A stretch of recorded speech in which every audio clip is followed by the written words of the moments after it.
कहते हैं जब किसी हृदय में सेवा बच जाती है तो इंसान देवताओं से भी महान बन जाता है। ऐसे ही एक कहानी है श्रवण कुमार की, एक ऐसा नाम जो हर युग में पुत्र, धर्म और भक्ति का प्रतीक बनकर अमर हो गया।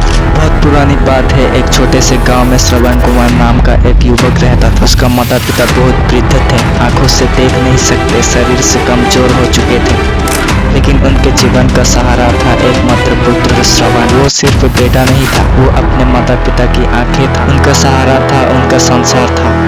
हर सुबह जब सूरज की पहली किरण धरती पर पड़ती तो श्रवण अपनी लाठी उठाकर माता पिता के चरणों में प्रणाम करता और कहता, जो भी सुख मेरे भाग्य में हो वो पहले आपको मिले। एक दिन माता पिता ने इच्छा जताई, बेटा जीवन के अंतिम समय से पहले हमें तीर्थ यात्रा करनी है। हमने भगवान का कई धामों का नाम सुना है पर कभी देख नहीं पाए। श्रवण के लिए ये आदेश नहीं, आशीर्वाद था। उसने एक बांस की लकड़ी से कांधे पर 2 टोकरी बनाई, एक में पिता को बैठाया, दूसरे में माँ को, और यूं शुरू हुई एक अद्भुत तीर्थ यात्रा जिसमें रास्ता कठिन था पर हृदय में श्रद्धा और प्रेम का सागर उमड़ रहा था। घने जंगल, उच्च पहाड़, तीव्र धूप, भूख, प्यास, पर श्रवण कुमार के चेहरे पर थकान नहीं, केवल एक चमक थी, भक्ति की चमक। क्योंकि जब सेवा सच्ची होती है तो शरीर की पीड़ा भी आनंद बन जाती है। रास्ते में कोई लोग उसे देखते और कहते, यह कोई साधारण युवक नहीं, यह तो स्वयं धर्म का स्वरूप है। फिर आया वो क्षण जिसने इतिहास में अमरता दी। जब वो सूर्य नदी के तट पर पहुंचा, उसके माता पिता ने कहा, बेटा हमें प्यास लगी है, थोड़ा जल पिला दे। श्रवण अपने कांधे से झोला उठाकर घड़ा लेकर जल भरने गया। उसी समय राजा दशरथ शिकार खेलने आए थे। उन्होंने जल भरने की आवाज सुनी और समझे कि कोई हिरण पानी पी रहा है। उन्होंने तीर चलाया और वो तीर जाकर श्रवण कुमार के सीने में लगा। जब राजा दौड़े हुए पहुंचे तो उन्होंने देखा उनका सामने कोई पशु नहीं बल्कि एक दिव्य युवक पड़ा है। श्रवण की आंखों में दर्द नहीं था, केवल करुणा थी। उसने कहा, राजन मैं मरने से नहीं डरता, पर कृपा करके मेरे अंधे माता पिता को पानी पहुंचा दो,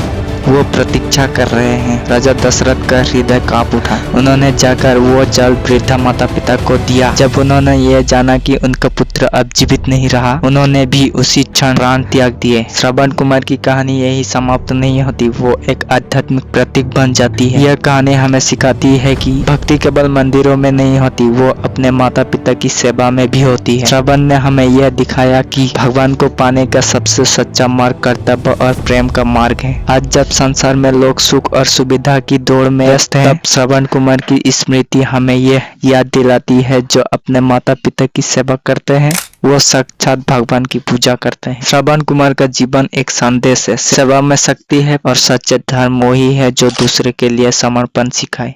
धन्यवाद।